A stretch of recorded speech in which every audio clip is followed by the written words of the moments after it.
엄마도 맨날 스마트폰 들고 있으면서 저보고는 게임하지 말고 공부하래요. 스마트폰 사용에 대해 이야기할 때 자녀들이 흔히 늘어놓는 불만 중 하나입니다. 자녀들은 스마트폰을 많이 사용하는 부모님이 자신의 사용에 대해 통제하는 것을 받아들이기 어렵습니다. 어쩌면 자녀들의 행동은 부모님의 모습을 보고 배운 것일 수도 있습니다.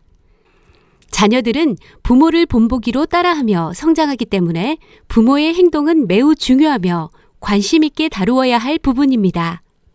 지난 시간에 이어 이번 시간에도 자녀가 스스로 행동을 통제하고 조절할 수 있도록 하는 양육법을 배워보겠습니다. 이번 시간에는 관찰과 모방을 통해 학습을 하는 관찰학습에 대해 알아보겠습니다.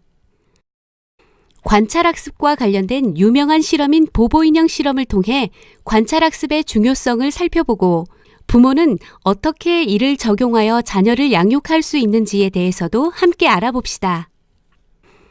관찰학습은 용어에서도 알 수 있듯이 관찰과 모방을 통한 학습을 의미합니다. 인간은 가정이나 학교 등 사회적인 상황 속에서 모델로 삼을 수 있는 다른 사람을 관찰하고 모방하면서 많은 것들을 배웁니다. 가정에서 자녀는 어릴 때부터 부모를 흉내내며 많은 것을 배우고 부모를 본보기로 따라하며 성장하게 됩니다. 그렇기 때문에 부모가 자녀에게 보여주는 행동이 중요합니다. 이러한 관찰학습의 중요성을 보여준 실험이 있습니다. 보보인형 실험이라고도 불리는 이 실험은 다음과 같은 단계로 진행이 됩니다.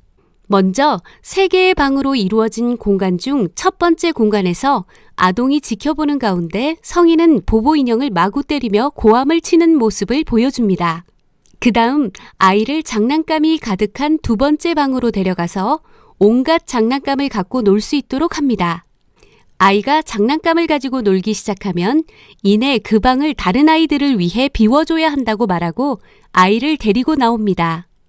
그리고 아이를 3번째 방에 들여보냅니다.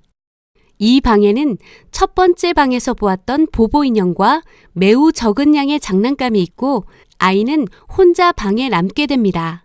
장난감을 충분히 갖고 놀지 못한 채 방에서 나와 스트레스를 받은 상태에서 보보인형을 보게 된 아이는 어떤 행동을 하게 되었을까요?